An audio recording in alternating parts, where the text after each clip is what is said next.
And కొన్ని ఎక్సర్సైజ్‌లు follow అవ్వాల్సి ఉంటుంది. Pregnancy exercises. అవి తీసుకున్న వల్ల ఏమవుద్దంటే మనకేంటంటే, మన బేబీకి మంచి ఆక్సిజన్ సప్లై అవుతుంది. మన మదర్‌కి కూడా హెల్తీగా ఉంటారు. దీనివల్ల వచ్చేసరికి ఏంటంటే, మనకు మంచిగా డెలివరీ అయ్యే ఛాన్సెస్ చాలా ఎక్కువగా ఉంటుంది. నెక్స్ట్ వచ్చేసరికి ఏంటంటే, ఎటువంటి కాంప్లికేషన్ అవ్వకుండా ఉంటుంది.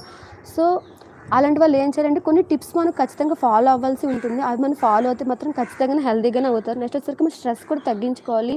ఇంకా ఇటువంటి ఏమైనా ప్రాబ్లమ్స్ కానీ, హైపర్ టెన్షన్ కానీ, లేదంటే డయాబెటిస్ కానీ ఇటువంటివి ఉంటే మాత్రం మనం వచ్చేసరికి ఏంటంటే రెగ్యులర్‌గా వెళ్లి చెకప్ చేసుకోవాలి. థైరాయిడ్ ఉన్నా సరే కొంచెం ప్రాబ్లమ్ అయ్యే ఛాన్సెస్ ఉంటాయి కాబట్టి, అలాంటి వాళ్ళు రెగ్యులర్‌గా వెళ్లి చెకప్ చేయించుకోవాలి. నెక్స్ట్ వచ్చేసరికి డెలివరీ డేట్‌కి దగ్గరగా ఉండేటప్పుడు వెళ్లి హాస్పిటల్ అడ్మిట్ అవ్వాలి. ఒక 3 డేస్ ఉన్నా సరే పర్లేదు. ఎందుకంటే ఏదైనా రిస్క్ ఉంటుంది కాబట్టి, సో మనం ముందుగానే వెళ్లి జాయిన్ అవ్వడం చాలా వరకు బెటర్ అండి బేబీకి, మదర్‌కి కూడా. ఎర్లీ ప్రెగ్నెన్సీ అంటేనే కొంచెం రిస్క్ కదా! అంటే ఏంటి మనకి ఫోలిక్ యాసిడ్ డెఫిషియన్సీ కానీ ఇటువంటివన్నీ ఛాన్సెస్ ఉంటాయి. సో, నేను దానికోసమని వీడియో చేశాను. సో, వెళ్లి చూడండి. ఇంకా ఏదైనా కావాలంటే ఖచ్చితంగా మీకోసం మళ్ళీ నేను చేస్తాను.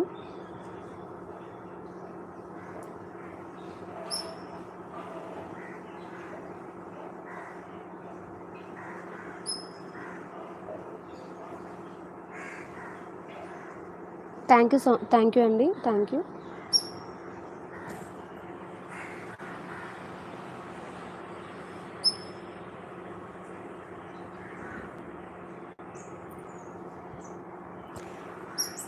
లేదండి. నర్సింగ్ చదివితే మాత్రమే నర్సింగ్ అవుతారు. డాక్టర్ చదవాలనుకుంటే ఖచ్చితంగా మీరు ఇంటర్మీడియేట్ అయ్యాక అండ్ బైపీసీ గ్రూప్ తీసుకున్నాక నీట్ రాయాల్సి ఉంటుంది. నీట్‌లో వచ్చేసరికి మీరు మంచి స్కోర్ చేస్తే మీకు మంచి గవర్నమెంట్ సీట్ వస్తుంది. మినిమమ్ వచ్చేసరికి ఏంటంటే మనకి 720 మార్క్స్ కదా నీట్ ఎగ్జామ్. అబోవ్ మీరు 6 లేదా 500 అబోవ్ వస్తేనే మీకు మంచి గవర్నమెంట్ కాలేజ్ సీట్ వస్తుంది. అప్పుడు మీకు మాత్రమే అవుతుంది. నర్సింగ్ మీద మీకు అవ్వదండి మాత్రం. మీరు ఖచ్చితంగా నీట్ రాయాల్సి ఉంటుంది. లేదు మీకు నర్సింగ్‌లో ఉండి మీకు మంచిగా ఇంకా ఎక్కువ స్కిల్స్ కావాలి అనుకుంటే మాత్రం ఎంఎస్ నర్సింగ్ చేయండి. పీహెచ్‌డీ చేయండి. మంచి ట్రైనింగ్ సెంటర్‌లో వెళ్లి ట్రైనింగ్ తీసుకోండి. మీకు మంచి స్కిల్స్ అనేవి వస్తాయి. దీనిలో కూడా మంచి ఉన్నాయి మనకి. సో, నర్సింగ్ చేయాలనుకున్న వాళ్ళకి కూడా బెటర్‌గానే ఉంటుంది ఫ్యూచరు. అది కూడా అంటే మన డాక్టర్స్ ఈక్వల్ కాకపోయినా సరే మనం చాలా వరకు వాళ్ళతో పాటు ఈక్వల్‌గానే వర్క్ చేస్తాం కాబట్టి ఇది కూడా మంచి కోర్సేనండి.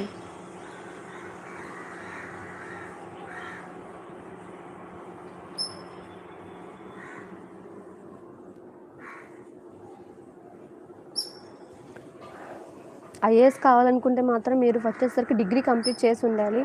మీరు నచ్చిన కోర్సులో అంటే మీరు సిబిజెడ్ కానివ్వండి, ఇంకా అదర్ ఏ కోర్స్ అయినా పర్లేదు. బట్ మీరు డిగ్రీ ఖచ్చితంగా కంప్లీట్ చేసి ఉండాలి. అప్పుడు మాత్రం మీరు దానికి చదవడానికి అవుతారు. సో, సివిల్స్ ఎగ్జామ్ మనకు చాలా పెద్ద కోర్స్ ఉంటుంది కదా! ఎక్కువ సబ్జెక్ట్స్ కూడా ఉంటాయి. సో, అది మొత్తం మీరు ప్రిపేర్ అవ్వాల్సి ఉంటుంది. వచ్చేసరికండి నర్సింగ్ కోర్స్ వచ్చేసరికి 4 ఇయర్స్ అండి.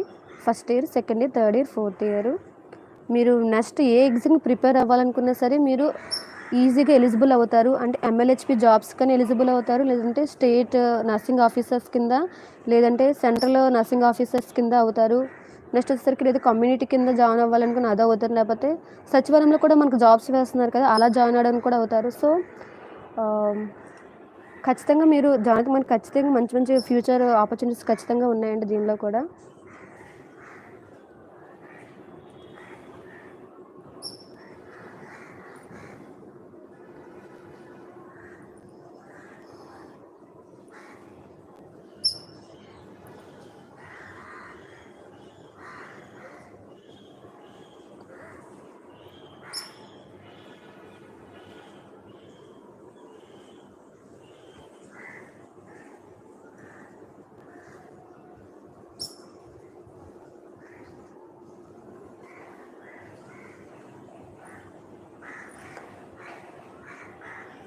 ఇంకా ఏంటంటే మనం నెక్స్ట్ వచ్చేసరికి ఏదైనా జాబ్‌కి ట్రై చేయాలనుకుంటే నెక్స్ట్ వచ్చేసరికి అంటే ఎయిమ్స్ లాంటివి, నాసెట్ ఎగ్జామ్‌కి మీరు రాయాలనుకుంటే మాత్రం మనకి ఎటువంటి ఎక్స్‌పీరియన్స్ అవసరం లేదు. బట్ వచ్చేసరికి ఏదైనా జీఎన్ఎం కోర్స్ మీరు ఎక్కడో జాయిన్ అయితే మాత్రం ఖచ్చితంగా మీరు 2 ఇయర్స్ ఎక్స్‌పీరియన్స్ కావాలి. సో, మీరు జీఎన్ఎం ఒకవేళ చదివినట్టయితే ఖచ్చితంగా మీరు 2 ఇయర్స్ ఎక్స్‌పీరియన్స్ ఉంటే మాత్రమే నాసెట్ ఎగ్జామ్ రాయడానికి అవుతారు, ఎలిజిబుల్ అవుతారు. ఇంకా ఏంటంటే డిప్లొమా కోర్స్ ఎవరైనా జాయిన్ అయినా సరే వాళ్ళు కూడా 2 ఇయర్స్ ఎక్స్‌పీరియన్స్ కావాలి. ఓన్లీ బీఎస్సీ నర్సింగ్ వాళ్ళకి మాత్రం ఎటువంటి ఎక్స్‌పీరియన్స్ లేకుండా జాయిన్ అవ్వడానికి అవుతుంది. అది మాత్రం మీరు నోట్ చేసుకోండి. ఇంకా ఏంటంటే మనకు నోటిఫికేషన్ రిలీజ్ చేశారు. ఎవరెవరు